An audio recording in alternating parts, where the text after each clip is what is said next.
This is CNBC Breaking News. Market sell-off. Welcome to the program. I'm Dan Murphy. Let's get straight into your headlines at this hour. First today, the tech rally grinding to a screeching halt. Wall Street diving to its worst day in months and taking Asia along with it. Traders now bracing for the August non-farm payrolls data. Also today, weekly US jobless claims falling below 1 million for the second time since the pandemic as concerns mount about the recovery in the labour market. And Virgin Australia's creditors have given the nod to Bain Capital's purchase of the carrier that will pave its exit from voluntary administration. Good morning. Let's go straight to the markets, and Asia is broadly lower, on track for its worst weekly performance since April. We are seeing a marked pullback after a long period of stretched price action here. Australia has been leading regional equity losses. Stocks in mainland China, Hong Kong, South Korea, Japan and Singapore are all declining. All of this coming after a massive sell-off on Wall Street, led of course by tech. The S&P, Nasdaq and Dow seeing their worst days since June. The Dow diving over 800 points, or nearly 3%. The S&P slid 3.5%. The Nasdaq down a steeper 5%. Hefty losses in the tech space as the darlings of this market went into sharp reverse. Apple tanking 8%, along with Amazon, Alphabet and Microsoft. Tesla also taking a hit. The equity sell-off sending treasury yields lower. Take a pulse check of what's happening with the 10-year yield right now. You can see tracking at 0.63.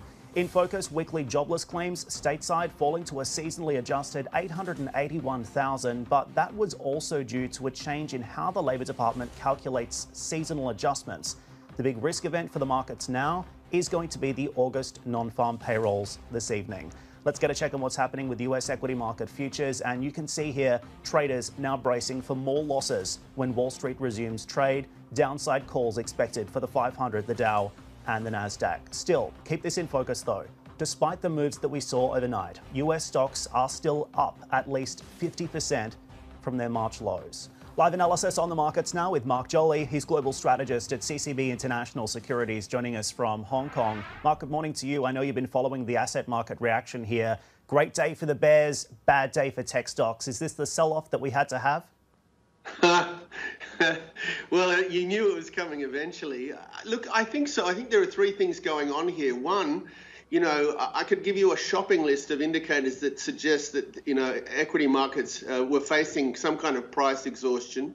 Secondly, I think economic surprise is starting to roll over. We're going to see a withdrawal of economic stimulus in the next 6 months. So that's going to slow the growth recovery. And then thirdly, the market has rallied on this expectation of yield curve control, which I think is not going to happen. And so there's some risk we're going to get a jump in yields as growth slows. So these are three things which I think are, underlying the market, and may mean that we get a more deeper pullback than what we've seen to date. Okay, so Asian stocks on track as we speak for their worst weekly decline since April. You're saying we could have a further pullback from here, is that correct?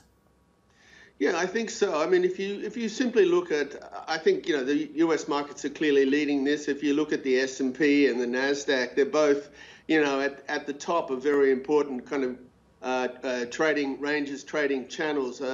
It would be surprising if they only pulled back 3 or 4% after, such a massive rise. I think it's much more likely that they at least pull back half of what they've delivered in returns since March. What are you telling clients right now? Do you see any opportunities to add to positions in this environment? Look, it's a very interesting situation that we're in. We've been in a market where certain sectors have just outperformed and crushed other sectors. Obviously, tech, consumer discretionary are the two. Other sectors like financials, materials, energy,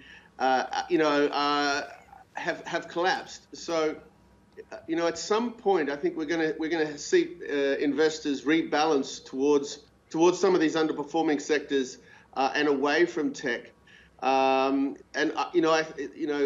would be suggesting that because I think the very low interest rate environment that we're in is changing, and that will cause other sectors to perform much better in a relative sense than they have.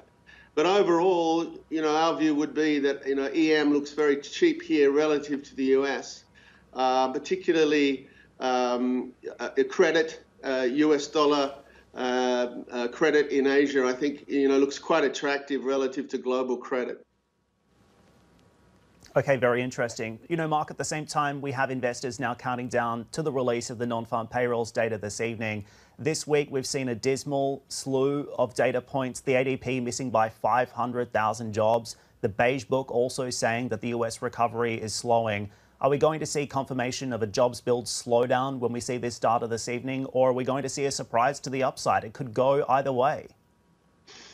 Yeah, so I mean, the situation we have is we have a lot of people who have been temporarily laid off. The question is whether or not they remain laid off permanently or whether employers start to put them back on.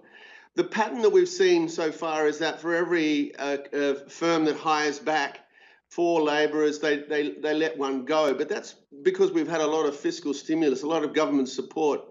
That government support, as it's dropping out, and it's obviously dropped out in the US quite significantly because of what's happened with the CARES Act.